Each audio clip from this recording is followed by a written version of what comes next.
would be a waste of time to save money for a girl who will not even be an heir. My mother-in-law and my husband did not feel bad for the fact that they went on a trip to Hawaii with the money they had withdrawn from our child's school savings account. I had run out of patience and declared, "I'm getting a divorce." My relatives were furious when they heard that. We all stormed into my parents-in-law's house, but there an even more shocking fact was revealed. I am Rachel, a 31-year-old office worker in a dual-income family. We have a family of 3, my husband Daniel and our daughter Mia. Daniel and I were high school classmates and married upon graduation from college. Mia was born during our second year of marriage. Mia is now 7 years old and in the first grade of elementary school. My in-laws live in a neighboring state. Daniel is their second son, but his brother, the eldest son, lives a few hours away. My mother-in-law said that my brother-in-law who left my parents-in-law's house was a heartless person and doted on Daniel, her second son. Daniel had been neglected because he was the second son, and he had been compared to the eldest son who was superior in every way. So when the eldest son moved away from the family, his mother changed her attitude. My mother-in-law interferes in our house at every opportunity, and she has an ill attitude toward me. She does not seem to think well of the fact that our child is a girl. "Rachel, Daniel is the second son, but we plan on having him become the heir of our family. So you need to have a son so that he can take Daniel's place in the future." She would say this to me constantly. She would even say this right in front of Mia. So I told her, "Please, don't say these kind of things in front of Mia." I asked my mother-in-law. "Oh, I'm sorry. It's not that Mia isn't cute, but once she gets married, she'll leave the family. This is why we need a son to keep this family alive." I couldn't get anywhere with her. Mia cried as she listened to this conversation. "Am I not needed because I'm going to get married one day? Does that mean I have to say goodbye to Mommy and Daddy when I get married?" She would ask me. "That's not true. You can still hang out with us even once you're married. You are our little treasure." I told her that and I hugged her tightly. I talked to Daniel about this. "My brother has left the house because his wife insisted. As the second son, I have to take care of Mom, and she's right. Woman will leave someday, so I have to have a son and raise him to be a strong heir." I couldn't get through to him at all. One day when I was worrying about such things, my mother-in-law called me with a happy look on her face. "I bought a new car and it was delivered today. I want to show it to Daniel, so I'll drive over there today to visit him." With that said, my mother-in-law was to come to our house when Daniel came home. Daniel came home before my mother-in-law did. "Your mom told me that she bought a new car and it was delivered today," I told him. "Oh, it finally arrived. I saw it once at the car shop and it looked really cool." "Daniel, you saw the car?" "Yes, I did. I went with her to see it. It cost quite a bit of money, but I'm glad I got the loan." "What? What do you mean?" "I was the one who bought my mom a car. I had to borrow some money, though." "Why? You didn't talk to me about this." "Well, you would have been against it if I talked to you about it." "Of course I would. We need to start saving for Mia's future." Just as we were about to argue, the doorbell rang, announcing the arrival of my mother-in-law. I guess we'll continue this later. "I can pay for it within my allowance, and it won't bother the family budget. I want to be filial to my parents too. I apologize for taking out a loan without consulting you, so please, forgive me." I was not convinced, and we ended up talking about this issue. I thought about talking to my father-in-law about it, but when I visited my parents-in-law's house, he was mostly out of the loop. Above all, I didn't have any father-in-law's contact information, and even if I wanted to visit their house, it was impossible to know when my mother-in-law would be gone. Although the pressure from my mother-in-law to give birth to a baby boy did not change, I was spending my days peacefully without any major events. My mother-in-law visited me without notice about twice a month, usually on Daniel's day off. After my mother-in-law made a sarcastic remark to me, Daniel and her went out together in the evening and did not return until morning. I wondered what Daniel was doing on his day off, spending all day with my mother-in-law. I was concerned, but I was working from home on my days off to compensate for Daniel's extravagance, and I thought he was taking his mother out of the house, who was toxic to Mia as well. I let this go, thinking this was for the best. I couldn't even take a proper vacation, and I felt bad for Mia. I worked hard every day to try to make ends meet. However, just before Mia started elementary school, something shocking happened. It was one day at the end of the year, 1 week before New Year's Eve. Daniel announced that he and my mother-in-law were going on a trip to Hawaii. The timing of this announcement was such that we could not even cancel the trip with a departure date just 3 days away. I was so surprised that I raised my voice and questioned Daniel about it. "What are you thinking? You didn't even talk to me about it, and on top of that, going on a trip with just your mother?" Well, Mom's health has been getting a little worse lately, and this may be the last time we travel overseas. Mom really wants to go to Hawaii for New Year's Eve. Why doesn't your mother and father just go themselves? Didn't you at least think of taking me and Mia with you? No, because with my allowance, I can only afford tickets for me and my mom. Daniel's slurred answer left me with no energy to speak. We didn't speak for the rest of the day, and the next day, I told him, "I'm spending the New Year's holiday at my parents' house, so you go enjoy Hawaii." I took Mia back to my parents' house. However, I was not convinced that Daniel's allowance would be enough to cover the travel expenses for the two of them. So, I decided to take various documents related to the family finances back to my parents' house and examine them. I checked the bank statements, the mortgage of the house, and my own premarital bank account, but there was nothing suspicious at all. However, there was no evidence of money being withdrawn from Daniel's account either.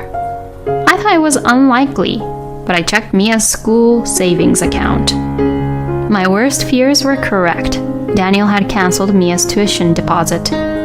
My outrage was so severe that I decided to divorce Daniel on the spot. I explained the situation to my uncle, who is a lawyer, and has just come to my parents' house for New Year's holidays. I asked him for advice about divorce. "I'm sorry, Uncle. I didn't want to bring it up at a time like this." What's wrong? Did something happen? Is your husband not with you? About that, he's currently on a trip to Hawaii with his mother. He said they wanted to spend the New Year's in Hawaii together. What about you and Mia? We were left behind. He said he could only afford 2 tickets. What the hell? He left behind you two and went on vacation with just his mother? Yes, and on top of that, the money for the trip came out of Mia's tuition fees. I don't want to be negative, but Rachel, you should divorce a man like that. Yes, I think so too. But I don't know the law. I was wondering if you could help me. Of course. Leave it to me. But I'm not a divorce lawyer, so I'll ask my wife to help me. My uncle and his wife are both lawyers, and my uncle's area of expertise seems to be business management. I asked my aunt, who is a lawyer with a strong background in divorce matters, to help me. "I heard from my husband. Leave it to me. Let's punish him thoroughly." She became a very reliable ally. I proceeded with the story in more detail. I told her about my mother-in-law's car, which she had bought with Daniel's loan. We decided that we should do some research on our family's financial situation. Now, my other uncle, who is an accountant, joined in. Anyway, the 3 of them were more determined than I was to punish Daniel and my mother-in-law.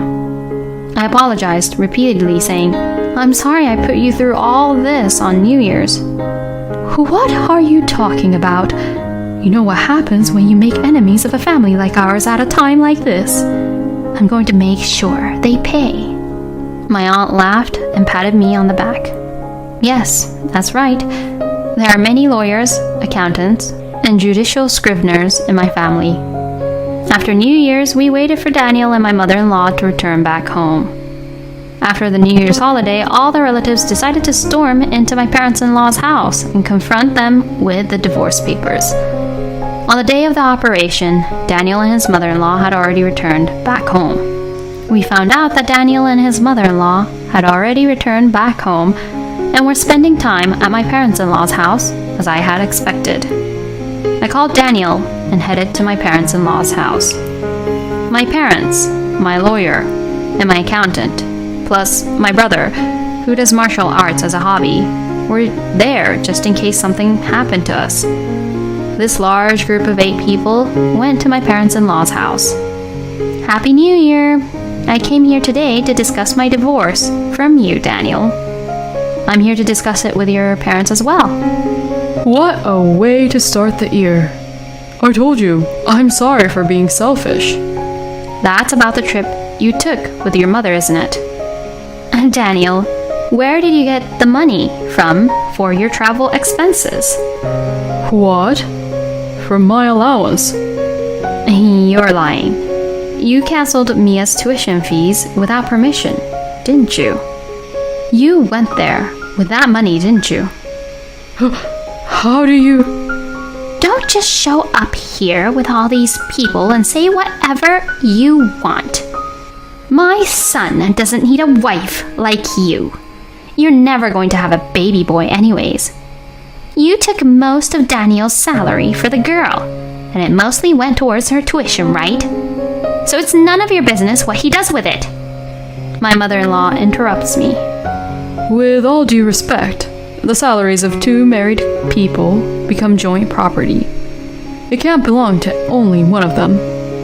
To my lawyer uncle who defended me, my mother-in-law says, "Shut up, you outsider!" She yells.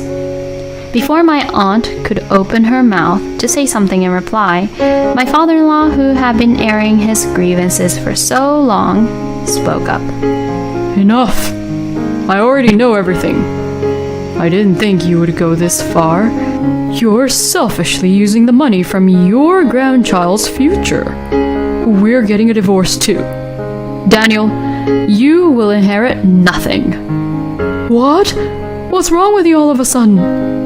Yeah, honey. It's all their fault. No, it's not. They did nothing wrong. In fact, I'm really sorry for all the pain we've caused you. Saying this, my father-in-law apologized to me. Hey, honey, pull yourself together. You're the one who needs to pull yourself together. I told you, I know everything. Did you have a good time in Hawaii having fun with the younger men with all that money that was meant for our grandchild? Finally, my father-in-law shouted loudly and pulled out a few pictures from his pocket. There was my mother-in-law at the airport, arm in arm with a young man. Next to him was Daniel, holding hands with a woman. What is this? I don't know anything about this. No, this is all a misunderstanding. Daniel and his mother had been using Mia's tuition money to go on double dates with their lovers. They even went to Hawaii. In fact, at New Year's, my uncle contacted my father-in-law to inform him about my divorce. My father-in-law, upon hearing the news, apologized in tears and told us that he too was divorcing his wife and that he was going to liquidate his property so that he would not give it to Daniel and my mother-in-law. He told me that he wanted the property to go to his eldest son and daughter-in-law and his granddaughter, Mia. When my mother-in-law and Daniel went out together, they didn't come back until morning. They told me that they had gone out together to a bar area and then went to their favorite bars. I told my aunt and uncle about this too.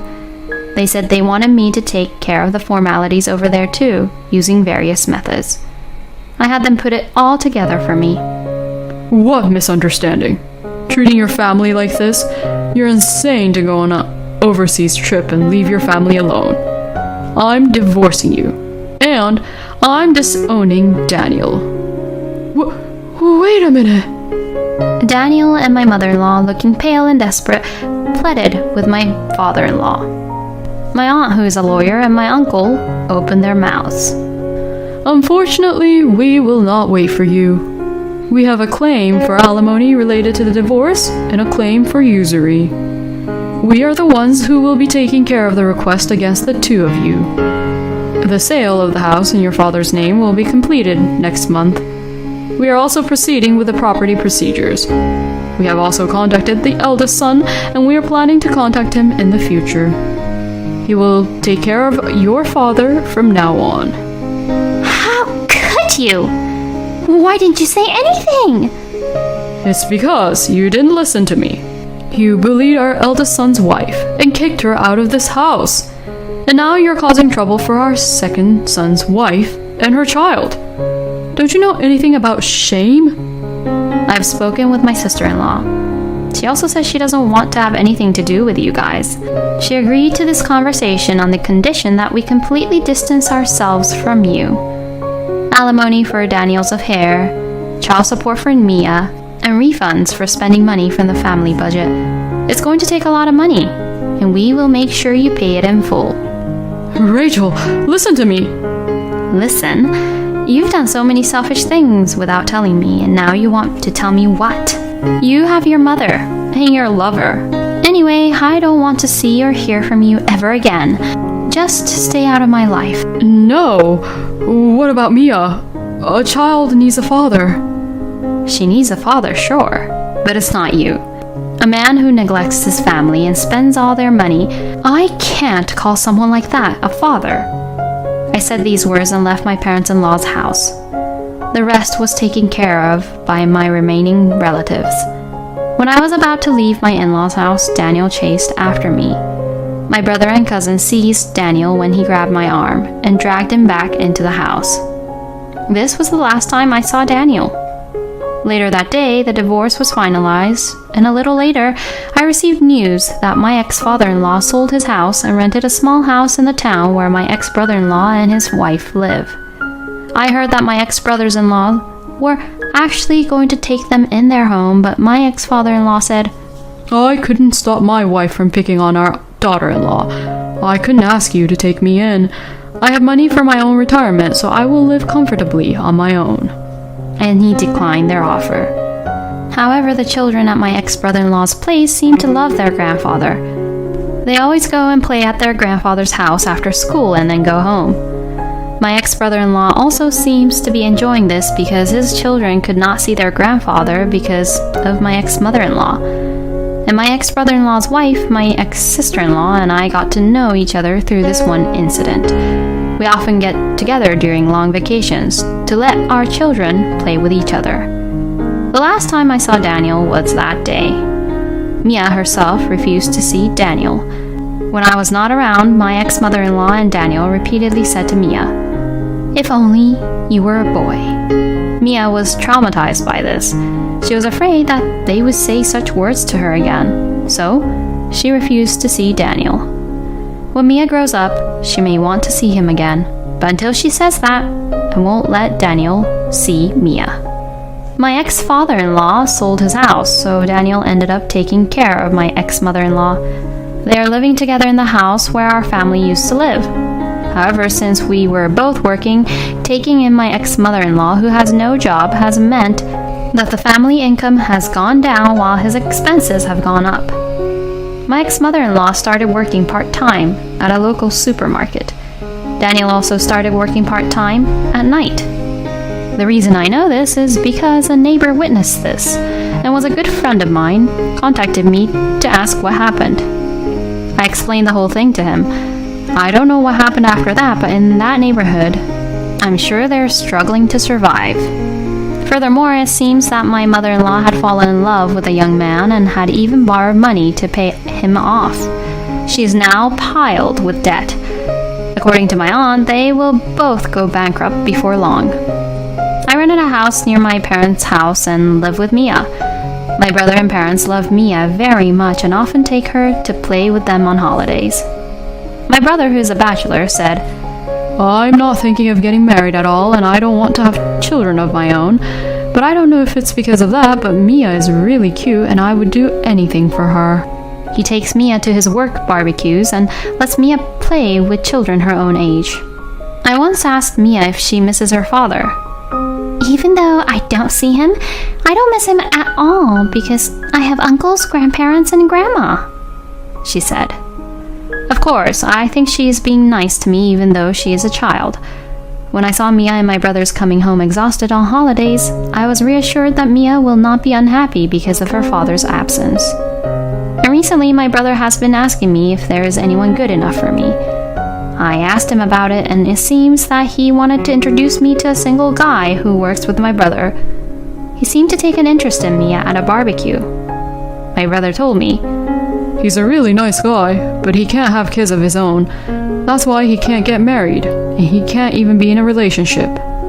He liked you a lot. I can vouch for his character, and I'll take responsibility if anything happens to you. We are planning to go out for dinner next time. I still don't have the courage to take a new step forward in terms of marriage and love, but I would like to move forward with Mia in a happy new life with the support of those around me.